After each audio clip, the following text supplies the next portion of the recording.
"Madam," said the young man, addressing Zobeida, "if you wish to know how I lost my right eye, I shall have to tell you the story of my whole life.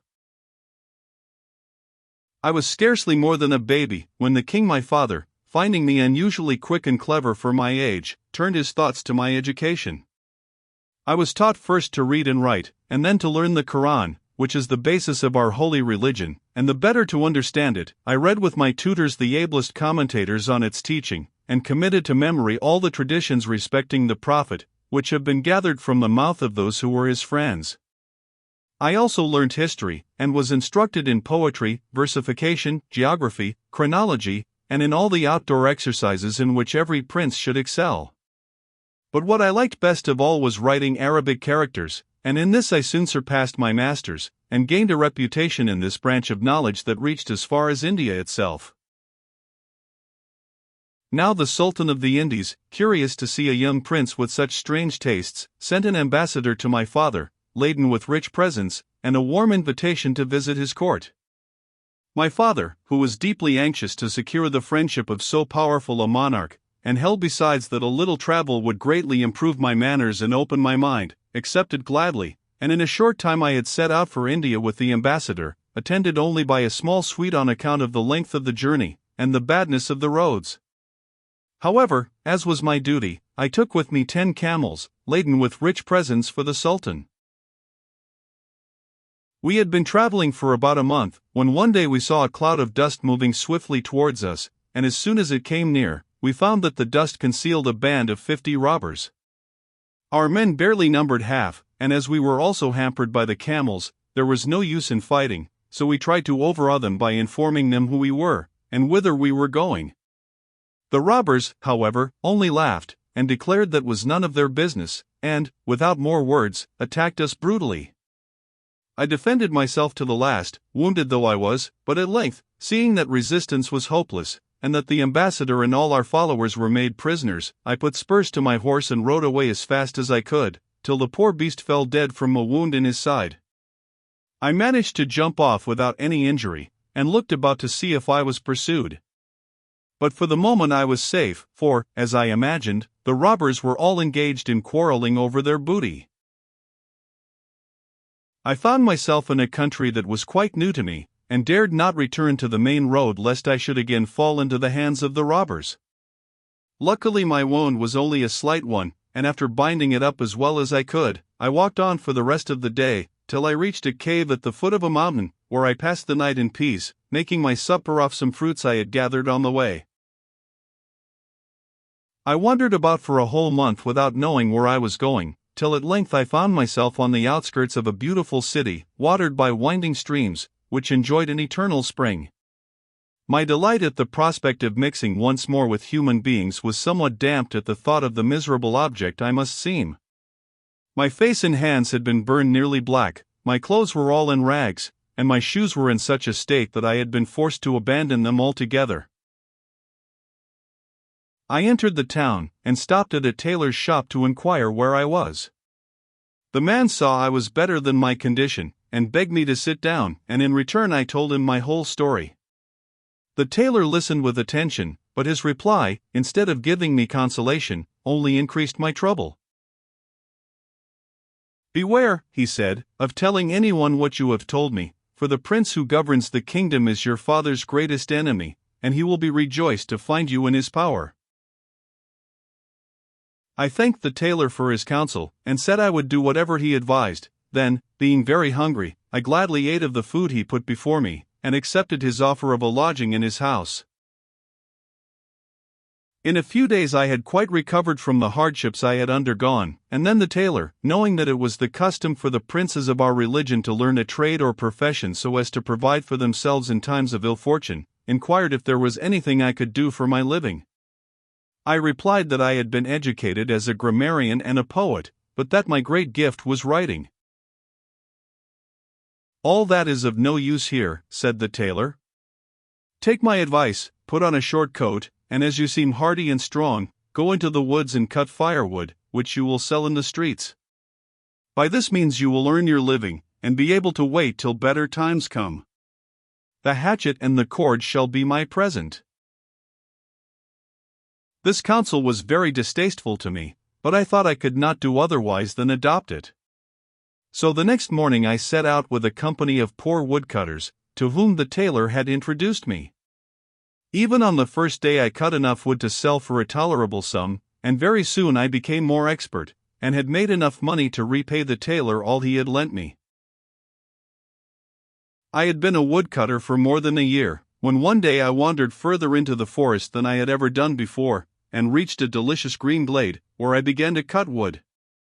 I was hacking at the root of a tree, when I beheld an iron ring fastened to a trapdoor of the same metal.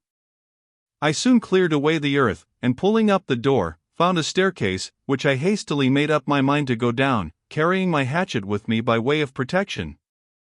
When I reached the bottom I discovered that I was in a huge palace, as brilliantly lighted as any palace above ground that I had ever seen, with a long gallery supported by pillars of jasper, ornamented with capitals of gold. Down this gallery a lady came to meet me, of such beauty that I forgot everything else, and thought only of her. To save her all the trouble possible, I hastened towards her, and bowed low. "Who are you?" "Who are you?" she said. "A man or a genius?" "A man, madam," I replied. "I have nothing to do with genii." "By what accident do you come here?" she asked again with a sigh.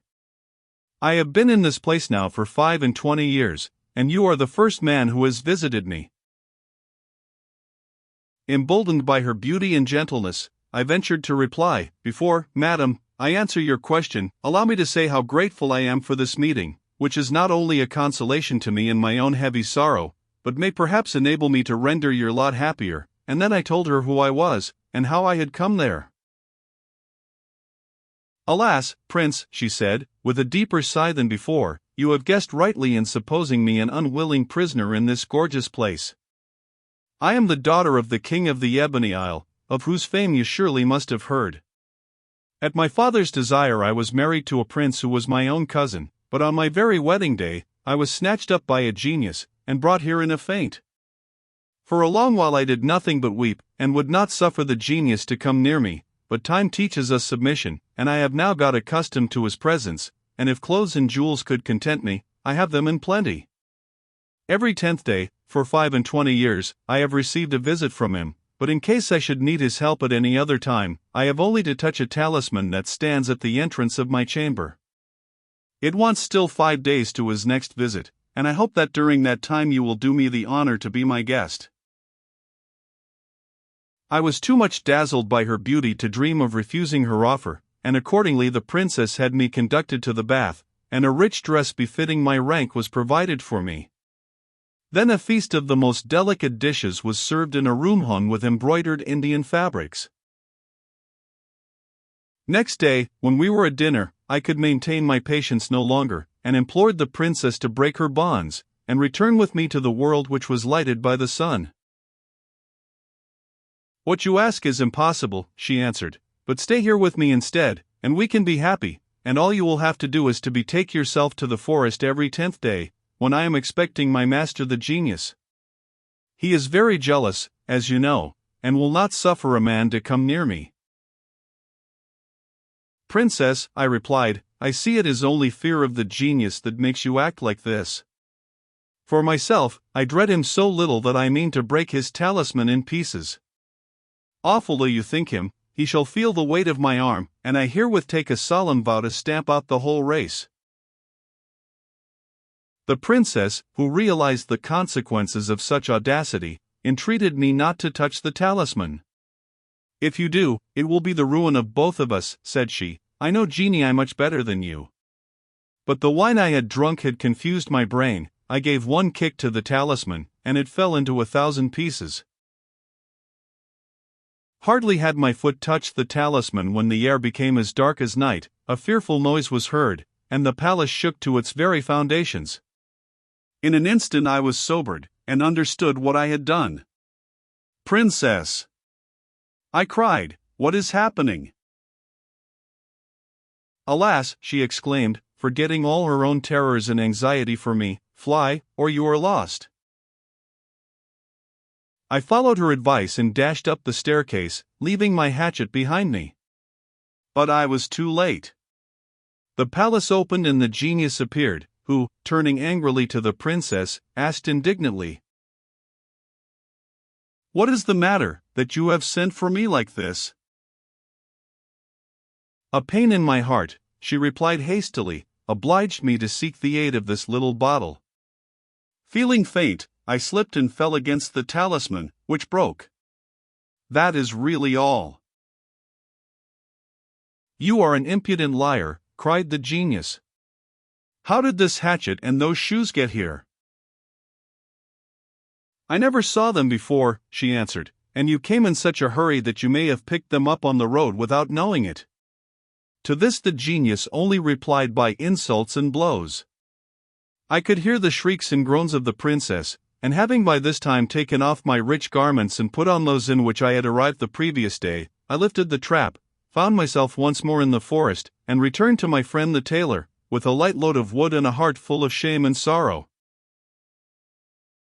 The tailor, who had been uneasy at my long absence, was delighted to see me, but I kept silence about my adventure, and as soon as possible retired to my room to lament in secret over my folly.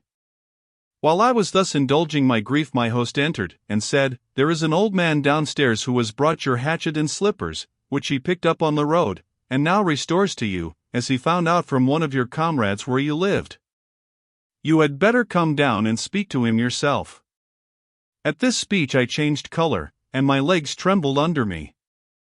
The tailor noticed my confusion, and was just going to inquire the reason when the door of the room opened, and the old man appeared, carrying with him my hatchet and shoes. "I am a genius," he said, "the son of the daughter of Eblis, prince of the genii. Is not this hatchet yours, and these shoes?"